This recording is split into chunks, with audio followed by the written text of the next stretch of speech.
good morning and a very warm welcome to HDR's Talk of the Town.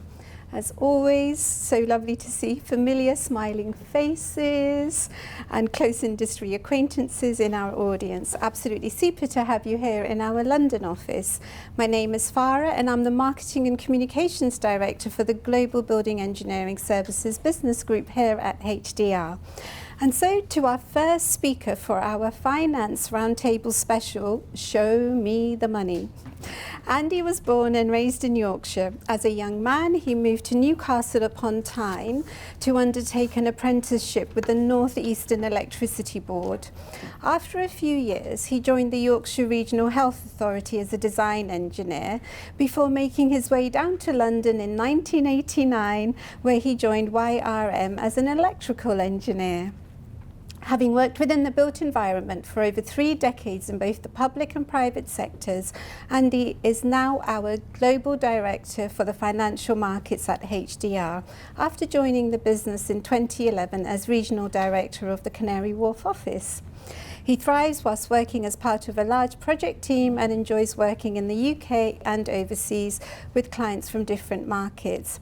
Andy is fascinated by the ever-evolving technologies that are prominent and championed by his enlightened clients.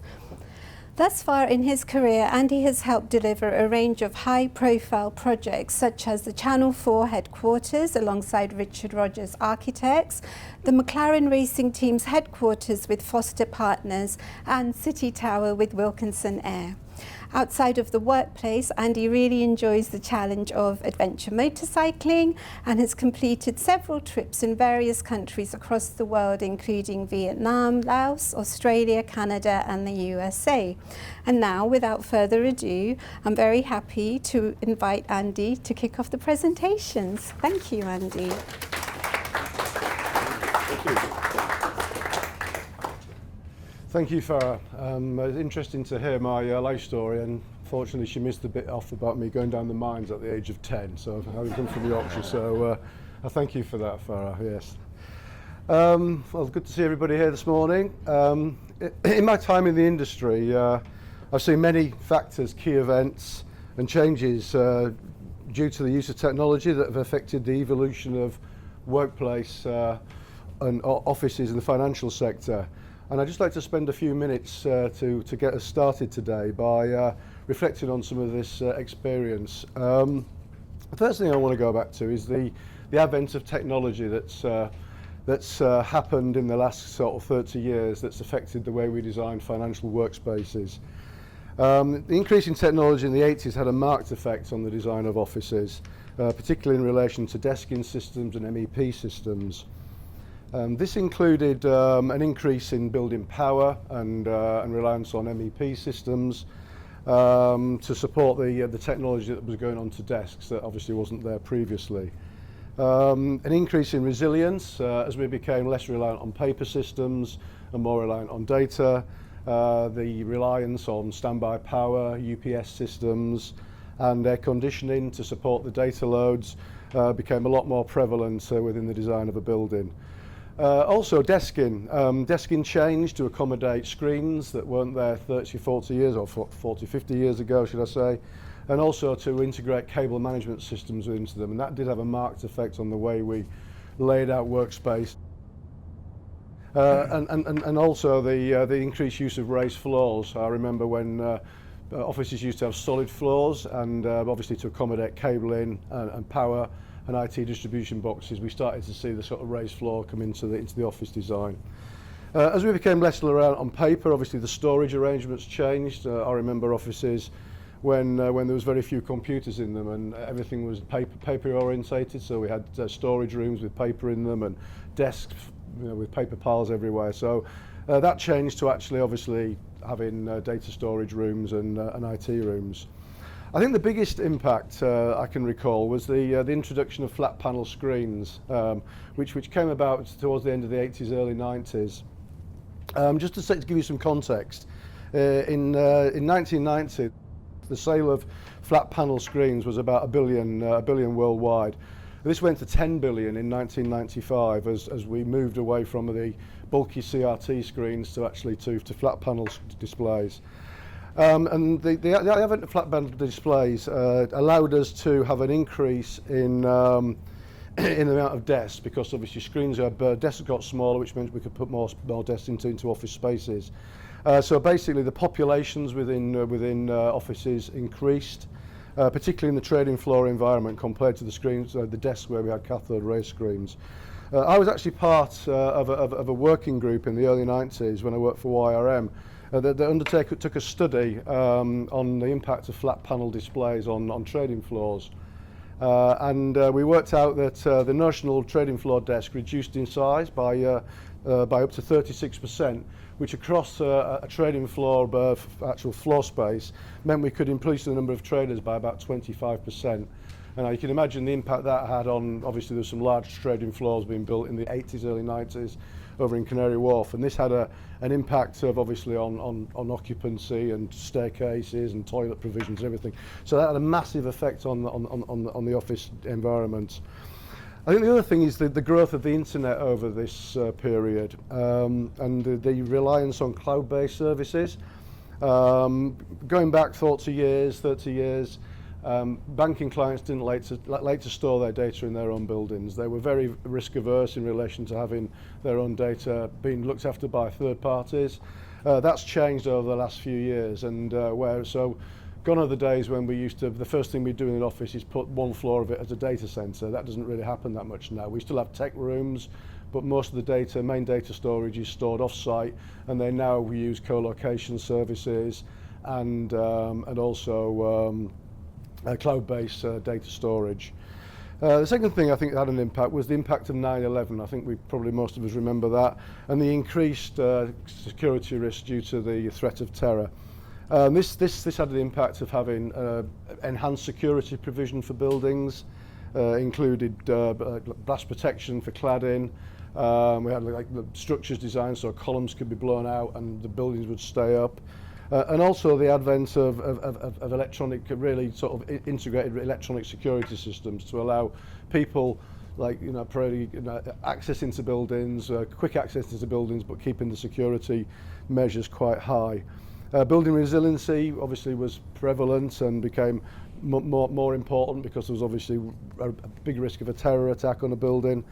But also the advent of DR facilities, disaster recovery facilities. We were involved in a lot of projects for banks where they actually, during this time, started to provide off-site facilities in the event that their actual main buildings went down or were compromised, and they could actually continue to trade. And I think all of the major banks in this time actually set these systems up and these buildings up. The third one was the COVID pandemic of 2020, which I think most of us remember that. Obviously, overnight everybody started working at home, and office just became touchdown spaces. And when we started to come back from this, there was a big driver in terms of redesigning offices with touch spaces and hot desking arrangements. Massive emphasis on air quality, cleanliness, air control. And the way we actually treat the air in the building to make it sort of obviously clean and friendly. There's also the use of smart technology came about at this top point, and we use smart technology in design to support the hot desking arrangements. So offices became places where you could touch down at, book a space, and react to sort of a bit more of a kind of a moving environment than kind of a fixed place. There's also an increase in the demand for regional offices. A lot of our clients tried to reduce the amount of travel that was being done by their staff, so we started to see in the financial sector banks start to have regional facilities outside of the sort of hubs like the City and Canary Wharf. So looking to the future, I was thinking, what are the main considerations we have when we design an office in the financial sector?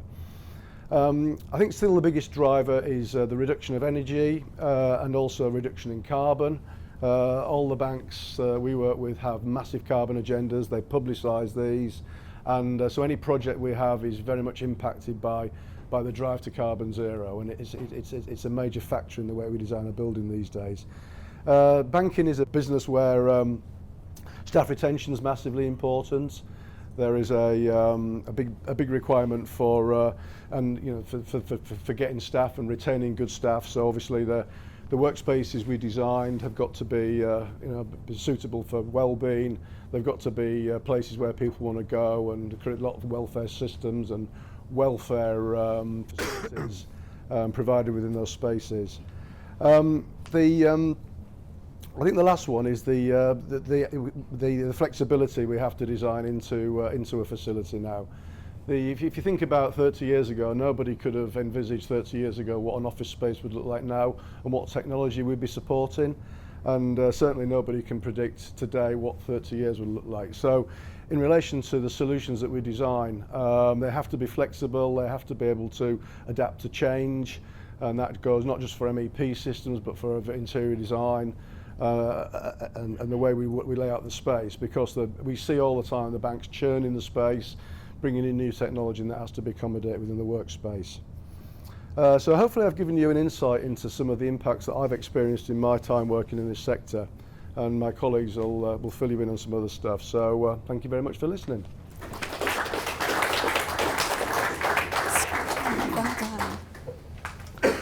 Okay, thank you, Andy, for that canter through the evolution of technology and our recent history. And so to our next speaker, Conleth Ryan. Conleth was born in Mayo in the west of Ireland, where his father was based as a GP, before moving to the county of Wicklow on the east coast, where he grew up, ultimately attending the highly respected Dublin Institute of Technology to gain a degree in mechanical engineering, following in the footsteps of his two uncles. Conleth subsequently joined Trane Technologies and was fortunate to attend their world-class 5-month immersive program in La Crosse, Wisconsin, that provides recent graduates with comprehensive technical, business, sales engineering and leadership training. Over 20 years in the construction industry, Conleth brings a wealth of experience to his current position as lead engineer in a client-side role. Having started in the consulting industry as an MEP designer with contract administration duties for small projects, over time he has project managed the engineering design service appointments for 200 million plus worth of building projects here in London, before taking over his current lead role early in March 2020. Conleth is seconded to working client-side for a major global bank, UBS, as lead engineer within the EMEA technical engineering team. He's involved in making his client aware of potential risks early in the planning stages when advising on the real estate portfolio. In addition, his role requires preparing strategies with the bank to help develop the routes to net zero and other global initiatives. A former All-Ireland medalist in pole vaulting in his youth and a qualified skydiver in later life, our very own action man, Conleth has many interests outside of his happy family life, including investing and technology. And so, without further ado, I'm delighted to introduce the very charming Conleth Ryan. Thank you, Conleth. Don't ask me to pack a parachute anymore, please. It's about 20 years since I did the last one. Thank you, Farah. Great to see so many of you here today and a couple of pals in the industry as well. As Farah said, I'm working client-side in a major bank based in the bank's EMEA flagship building, located in the heart of London's dynamic financial district, where towering skyscrapers pulse with the energy of global commerce. The bank boasts an awe-inspiring property portfolio spanning over 800 business and banking locations worldwide.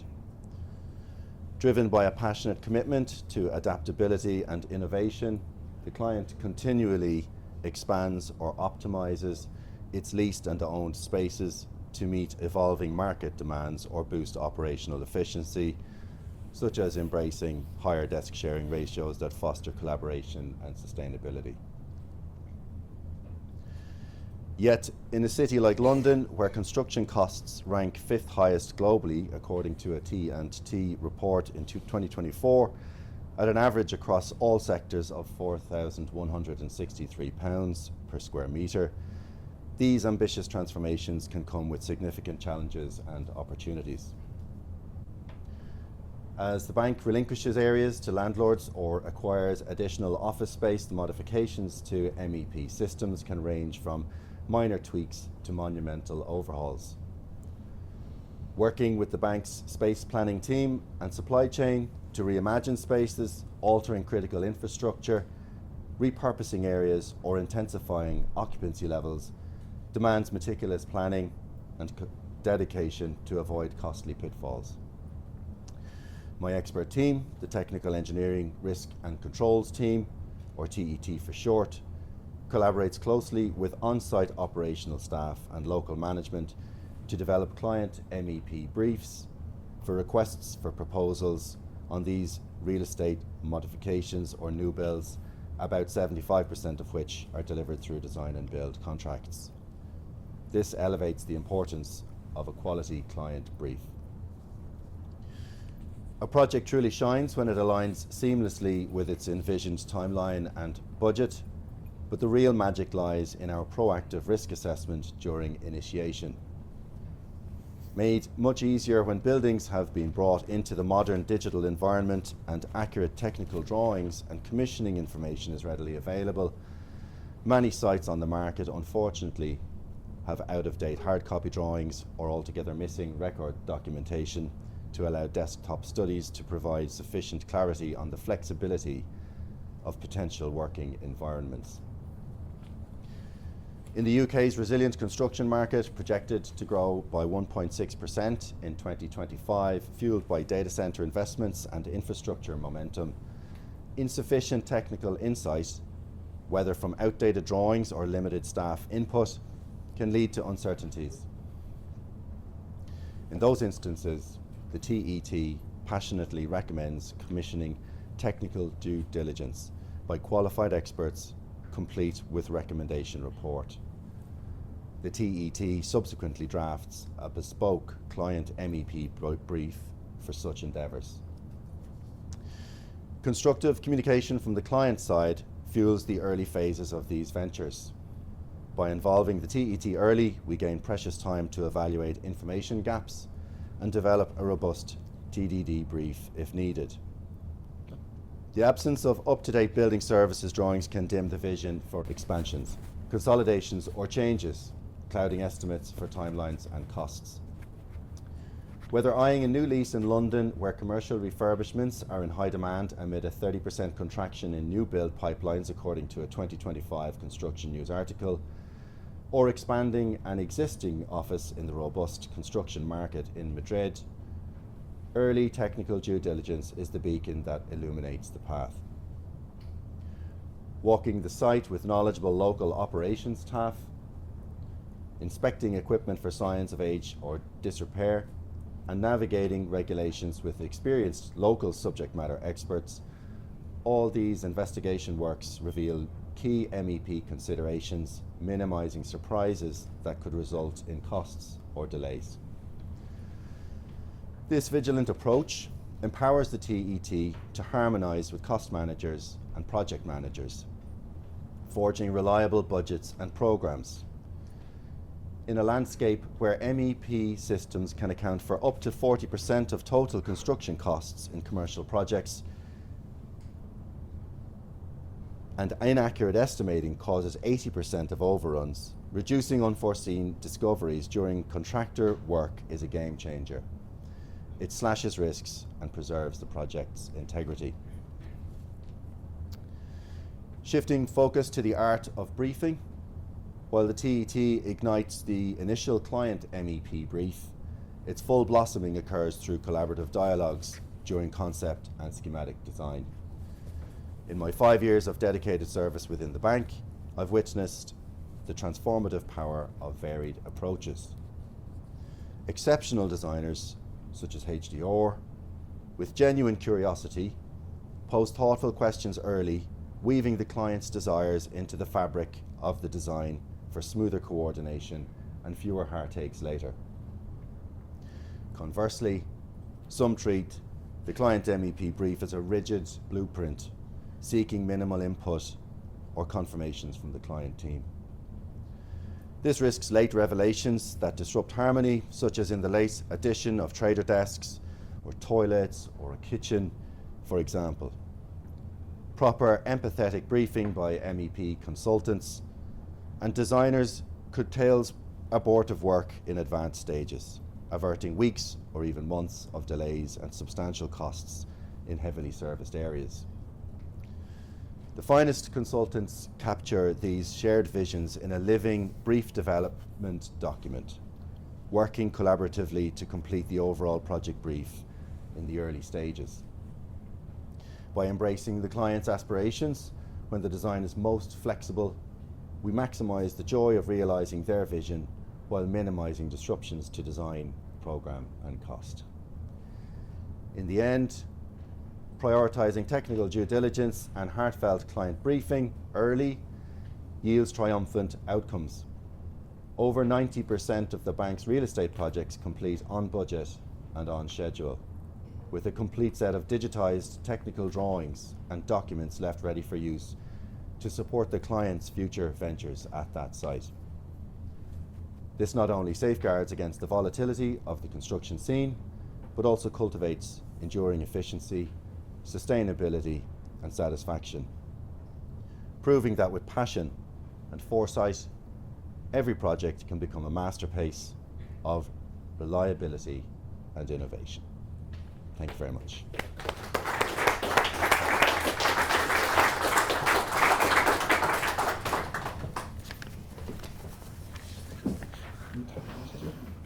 Thank you, Conleth, for bringing to life the subtle nuances of creative, meaningful dialogue with our clients. And now to my most favourite engineer here at HDR, Neil Nash.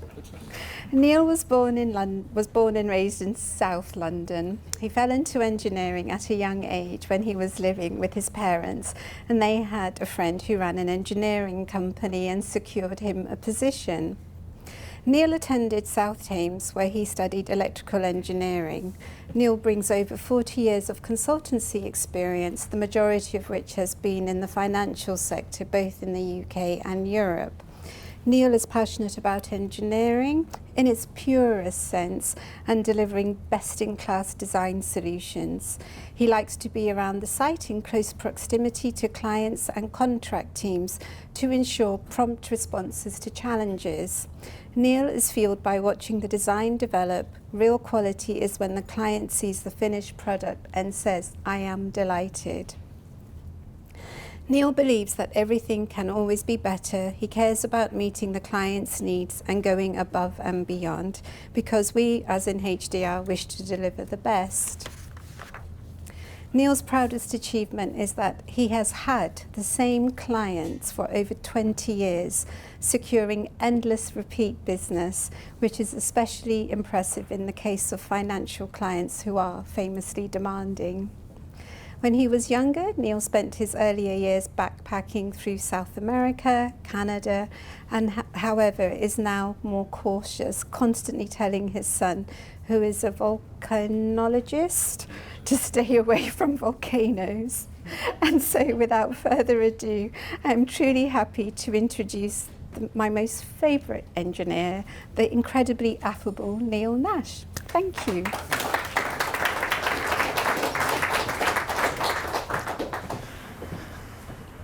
I just want to reinforce the favourite engineer. Good morning, thank you for coming. As we know, financial institutions operate in a fast-moving, dynamic environment, frequently reconfigured spaces, occupancy level changes, task changes, and usually these changes occur during the project construction period. Studies on the UK construction industry suggest that up to 25% of total construction work is rework, with redesign being the primary cause. A 2022 GERI Get It Right initiative report found that between 10 billion and 25 billion is spent on rework each year, which translates to between 10 to 25% of total construction costs. Design-related issues are a leading driver of rework. According to Evercam, up to 70% of construction rework can be traced back to design-related issues. And a 2000 study found that 52% of construction project delays are due to rework. Design changes significantly contribute to time and cost overruns. Now, there are many causes, but the key causes include inadequate initial planning, getting the brief right, client-driven changes, and regrettably, design errors. So how do we look to mitigate the impact of these changes on the MEP design and the installation? What are the challenges we face? How do we overcome them with the least impact on construction program and cost? It's important to note as well that MEP design needs to not only meet the initial client brief, but have been designed in such a way that future client changes to their facility can be incorporated with the minimum amount of impact to downtime, business continuity, damage to building fabric, etc. So effectively, our challenge as design engineers is to design services to minimize cost, minimize downtime, minimize the impact on clients' business continuity during any modification or adaptation of the space. And as such, we need to design services that have flexibility built into the design intent. What is flexibility? What do I mean by flexibility? So, flexibility in this instance refers to the ability of the building engineering services to adapt to future changes in use, technology, or layouts with the least disruption and cost impact, enabling clients the ability to easily reconfigure their spaces, scale operations, integrate new technologies without business continuity risk, major disruptions, or costly retrofits. We at HDR have found that MEP systems in financial buildings must incorporate flexibility to accommodate the changing occupancy panels, resilience requirements, and task and special planning changes. How do we rise to this challenge? And I've listed a few items. I won't go through everything. Inadequate planning, the briefing. Geary stated in their report that insufficient time is spent on the pre-construction phase, and this can lead to errors and missed details impacting design and requiring future change. We believe that early engagement is key. Frequent, close and detailed briefing with the client team and the wider design team is essential to ensure that the MEP design both meets the client's brief and provides the correct flexibility to facilitate changes during the construction process and subsequently during the life of the building. We embrace several strategies to enhance future flexibility, commencing with the initial detailed client briefing, communication with the client and the design team to confirm the brief and develop the MEP design philosophy is crucial in ensuring the design meets the client's required flexibility. A really simple example is to have plant space or riser space adequately sized from the beginning of the project to avoid the impact of seeking to increase these when larger plant or additional rising services are required. A frequently occurring example of this would be the introduction of more users or technology onto business-critical UPS systems requiring increased plant space for the UPS and its associated cooling and the additional critical rising bus bars. A specific example is where a client in one of our projects, a client in a 32-story building, gradually moved all of their staff onto the UPS system. The modular design approach that we took from the initial design, enabled us to increase the size of the UPS and all its associated plant without any change to the plant room space or the risers. So the challenges of change and flexibility. How do we ensure a successful project outcome? The first item I wanted to cover is exposed services. So we have recently completed several client headquarters totaling in excess of 1 million square feet of space with all completely exposed services, no ceilings. The challenge that this brings is that the initial MEP design is fully coordinated to read well with the architectural scheme and to provide a consistent visual approach. Design change with exposed surfaces is particularly challenging, as there is no ceiling to hide the change in pipework or ductwork or cable trays, and this frequently stands out as it does not match the base scheme. We have no ceiling to hide it. We have alleviated the impact of change with exposed surfaces, principally using over-provisioning. And this is where we slightly oversize HVAC ducts, pipes, terminal units to accommodate future capacity increases without needing full replacement. Compliance walls. On all of our finance projects, we have had compliance walls introduced into the design to comply with the requirements of the FCA. And it is frequently the case that the final location and extent of compliance walls occurs very late in the project construction period, and generally after the services have been installed. The introduction of these compliance walls impacts the installed services, notably sprinkler protection, lighting, ventilation, fire alarm systems.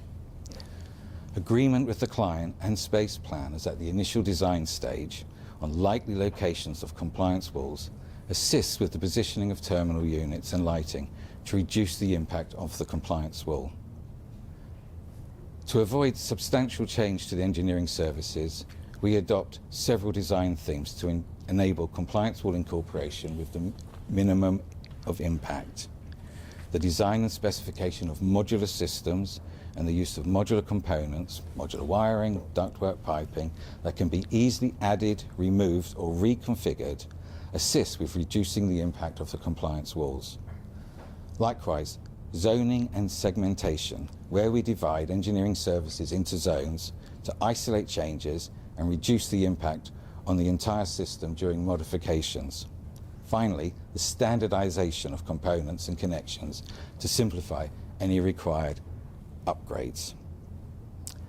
Change in task or occupancy levels.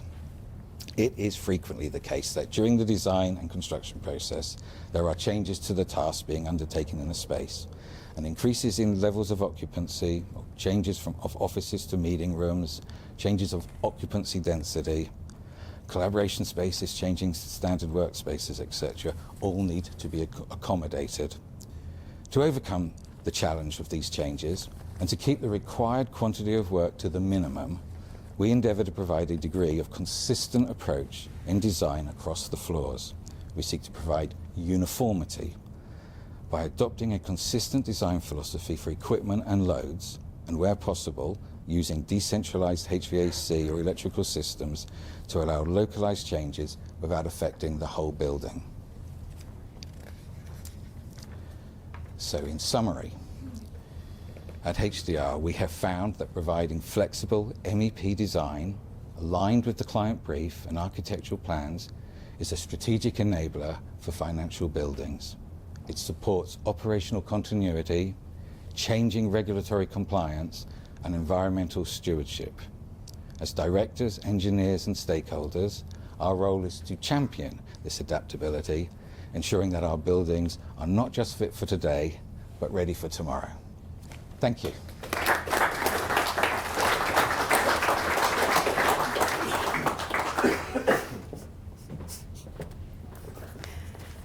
Thank you, Neil, for that masterclass in building engineering design. Favourite and masterclass. Super. So, to our final speaker. Richard was born in Cardiff, South Wales, and raised just outside of Swansea on the Gower Peninsula. Richard's dad was a doctor. However, Richard soon discovered that he has a very weak stomach and could not handle the blood and guts, so he decided to pursue a different profession. Richard studied mechanical engineering at UWE Bristol and began his life in building engineering with Borough Happold at their HQ in Bath on a 12-month placement back in 2001. Richard now has over 22 years professional experience in both London and Sydney, Australia. Richard is passionate about the reuse of buildings, especially the rejuvenation of heritage buildings. His portfolio includes the Bank of England, Tower Bridge, Guildhall, Mansion House, and his most favourite project, the Old Bailey. Richard has also peer-reviewed the refurbishment of Buckingham Palace, no mean feat indeed. He is now HDR's EMEA Regional Finance Market Director. Richard's role model, he loves rugby union, and his role model is Alan Wynne-Jones, the record-capped Welsh Rugby British Lions captain. Richard says, you know how old you are when your role models are younger than you. However, Alan Wynne and Richard led parallel lives for a time until they went their separate ways through rugby and university. They both played rugby for Swansea at junior level, are both 6'6", apparently. Both weigh about the same, and are sons of outstanding members of the Swansea community. Alan Wynne is the epitome of resilience in achieving his 158 caps, not through just being tough, but by doing the extra work and making hard choices to prolong his playing career. In 2013, Richard's greatest achievement was to drive from Sydney to London by the length of Africa, covering 25,000 miles, crossing 3 continents and 21 countries. Richard is now giving back to the game of rugby as a head coach for Harpenden RFC under-7s, coaching his son Freddie and 56 other boys and girls, raising the next generation of British Lions. And so, to our last speaker, the very lovely Richard Morgan. And I have to say, it's his birthday today.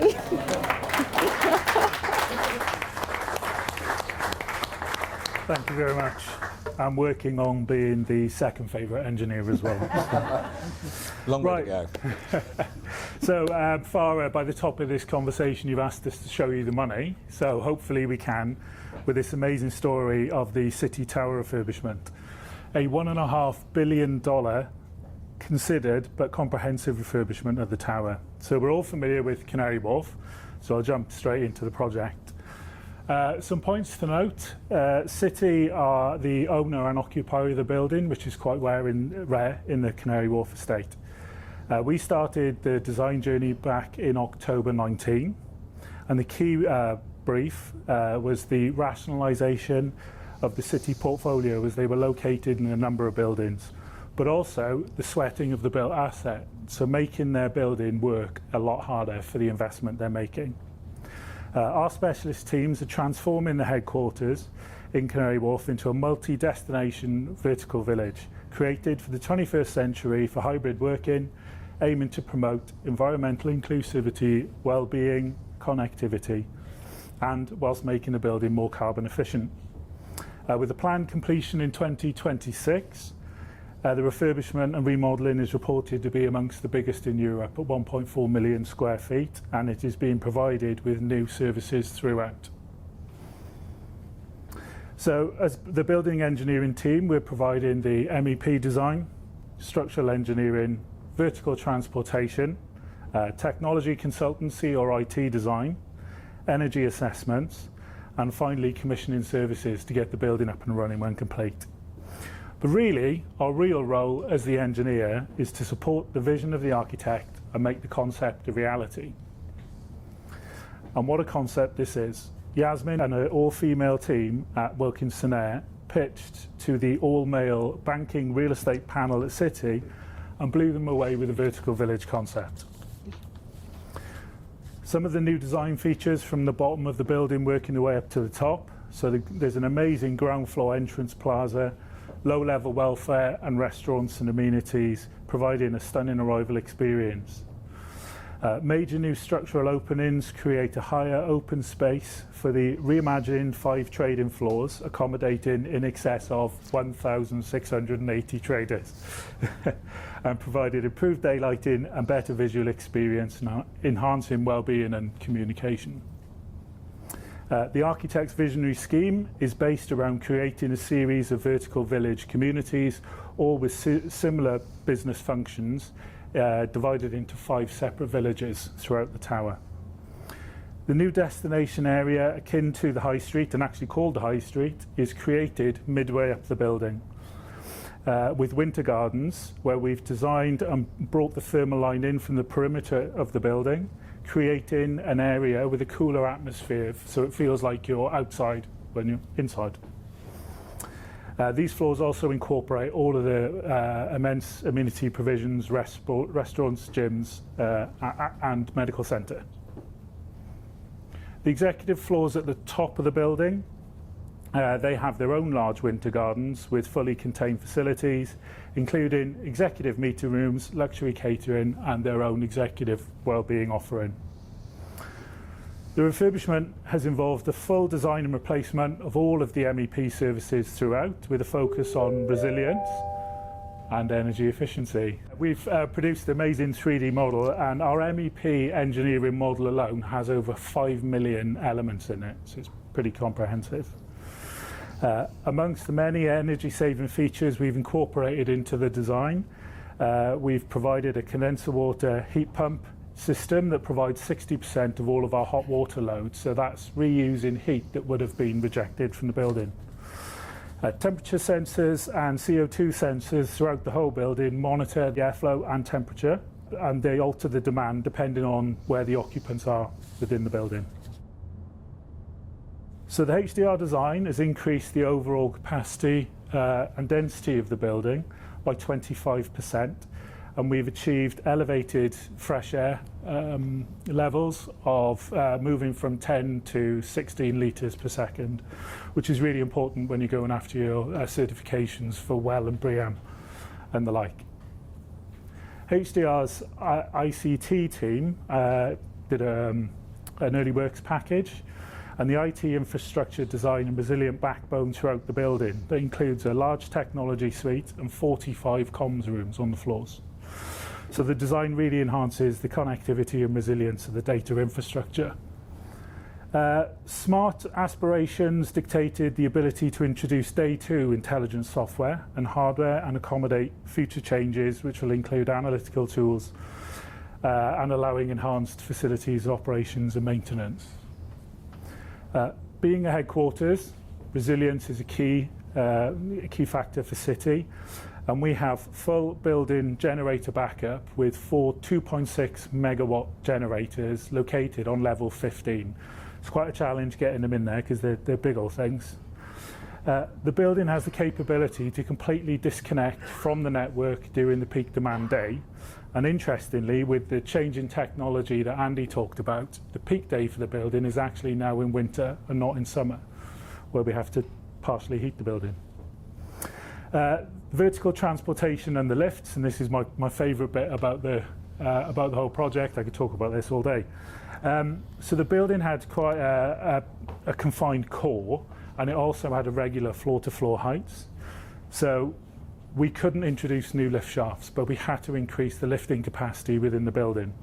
So collaborating very intensely with Vertical Transportation Studio, we developed hundreds and hundreds of in-depth simulations, testing all kinds of options for scissor lifts, twin car lifts, double decks, and eventually we settled on a unique system, which is a combined double and single deck arrangement with the lifts inside the same system.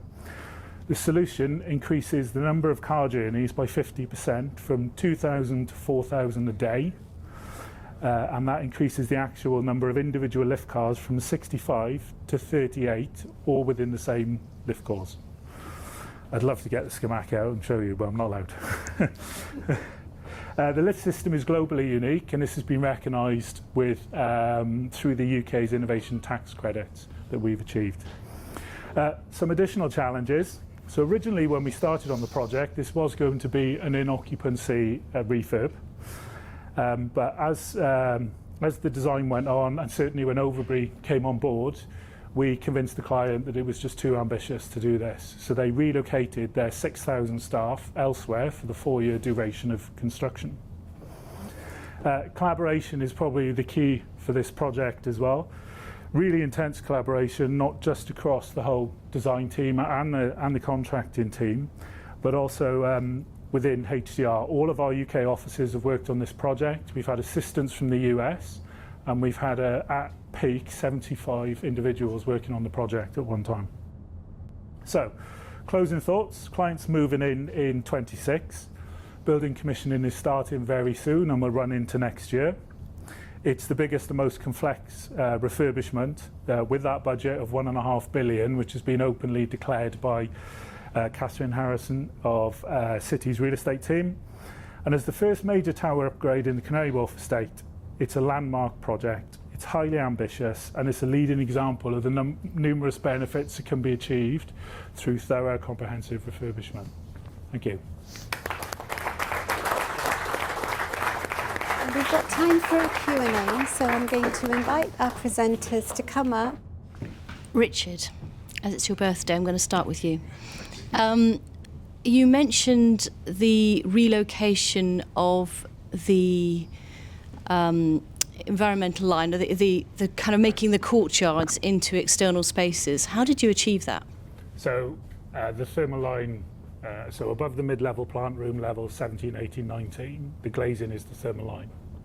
So we've taken the glazing off, we've put a much clearer glazing on and vents in the windows, but the thermal line's moved into a secondary internal glazing line, and then the slab above and below have also been insulated. So the environment in there will be, I can't remember the range, but it's the perception of being outside on a cool day with a great view.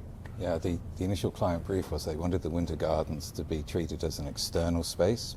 So whatever the temperature was and whatever the conditions outside were would be reflected in the winter gardens. So we've designed louvers, clearly openable, glazed louvers in long strips completely across the winter garden. And they are controlled by a wind sensor. I think if it gets above 15 meters a second, the louvers close. The temperature, so if you're sitting in the space, it's going to be drafty and it's going to be the external temperature. The overriding factor for other consultants was the amount of planting that's going into the winter garden, because the planting is extraordinarily expensive, also has a set of conditions that it needs to survive in terms of its temperature. So we have temperature sensors internally and externally to maintain the plant life, but still maintain the client's original, or Wilkinson Air's original concept of having a open space. So what should happen is when you're standing outside, you should see the louvers opening and closing. Hopefully. Are you finding that people are more amenable to the idea that we're not having hugely conditioned spaces? That's a very good question. We have provided a completely close, controlled environment in the space. Certainly the 16 litres a second of fresh air. We've provided a much more modular solution so that every space has its own control, its own environmental conditions, and we've provided the ability for individuals to change their environmental spaces to suit, I mean, more to align with the WELL, LEED and BREEAM requirements. But the initial brief was developed with the client during COVID as well.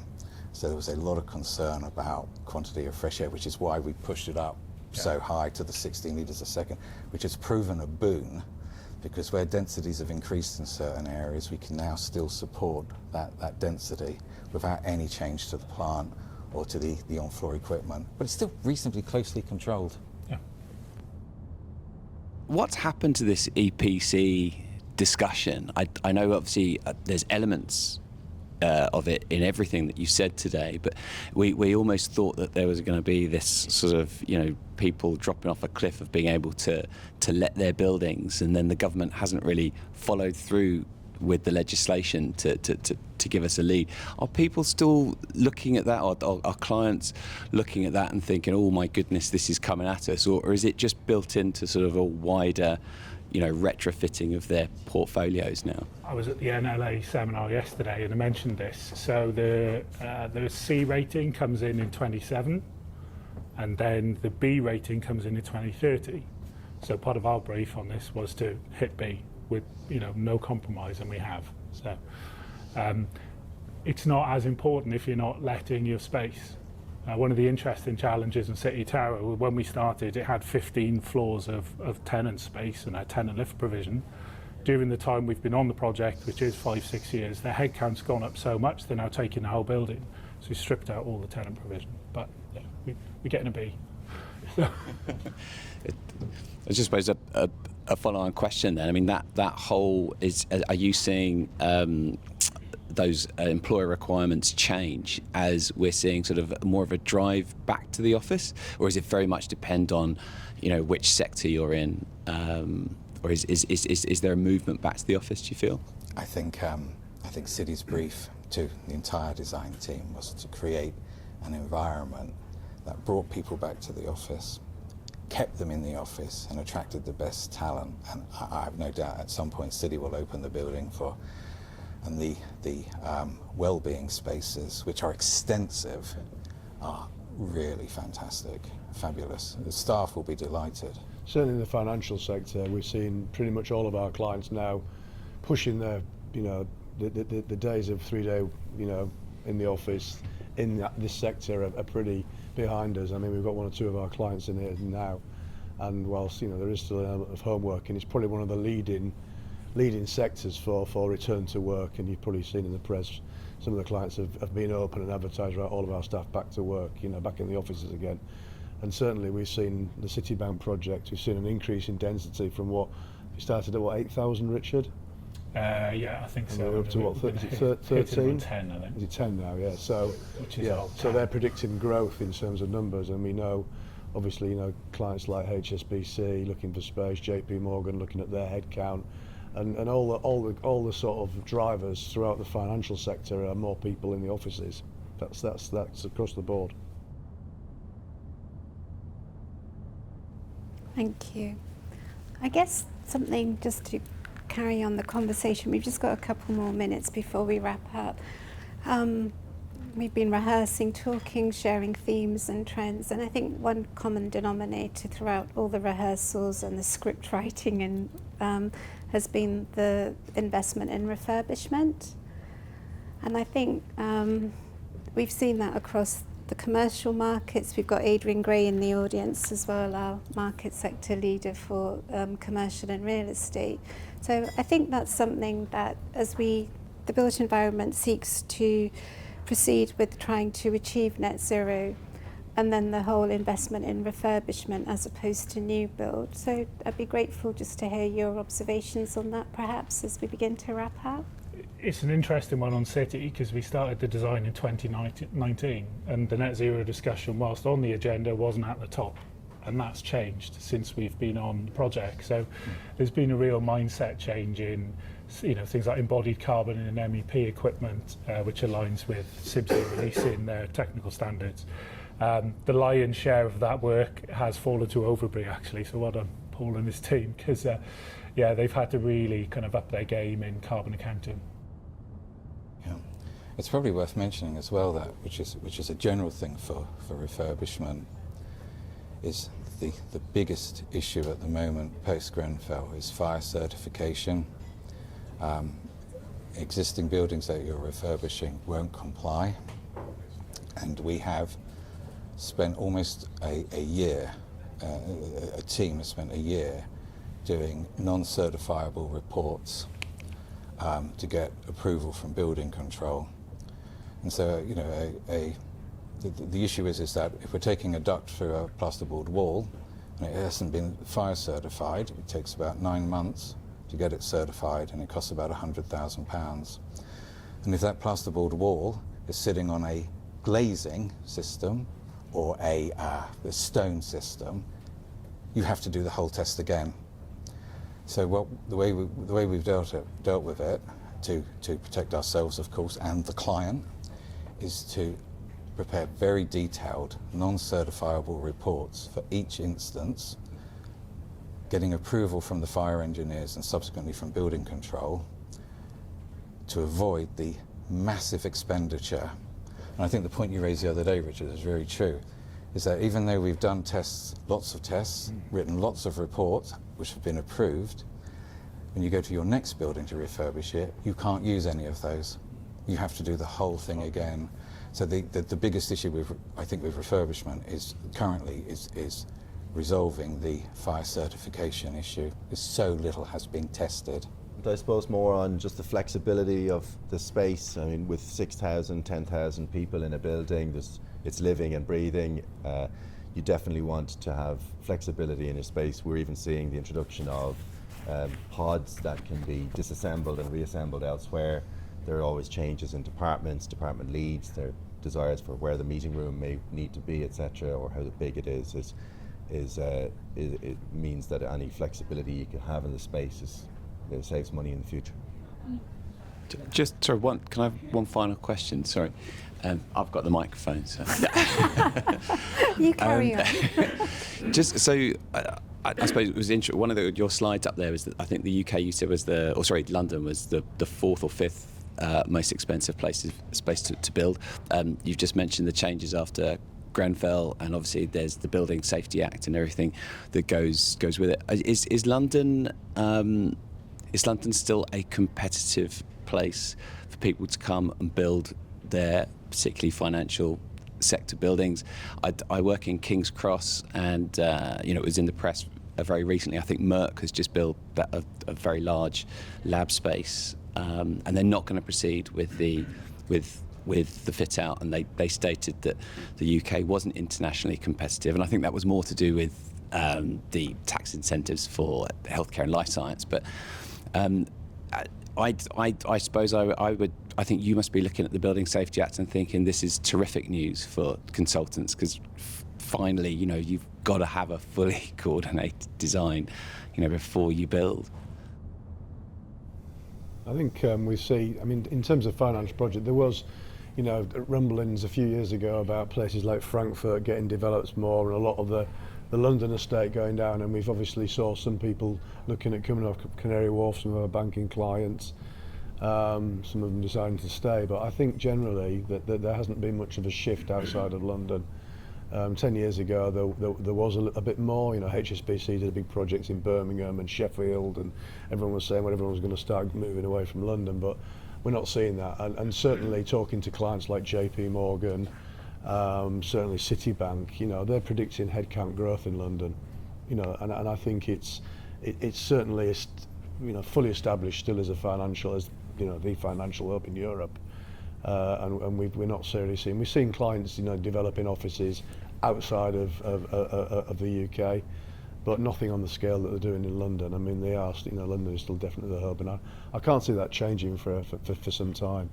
It's all right, the Building Safety Act, I think the Building Safety Act, it's just people getting their heads around it. It's a new thing, and it frightens everybody, and no one's really gone through the process properly yet to get to the end of it, I don't think. And I think once, it's like any new legislation, once there's some case studies, then it becomes a lot easier and simpler. But no, I'm certainly not seeing. We've got clients who are kind of moving out of spaces, who we're finding out they haven't got enough space and looking for more space, and there's 2 or 3 big banking clients doing that at the moment and having to take soak space somewhere else because they just have got their headcount predictions too low, their growth predictions. So no, I don't see that happening. Okay, so I'm going to wrap up. I would first of all just like to make time to thank my team who have worked behind the scenes, Casper and Joe and Kieran, Karima, who I think is hiding in the background somewhere. And I then want to, if we can just show our appreciation in the usual manner. These are all extraordinarily busy men. They're all designing and delivering projects. When I had my first meeting, I could see them rolling their eyes, groaning. Here she goes again. They've been brilliant. So I just want to say thank you. You've all been super, a masterclass in building engineering design. Well done.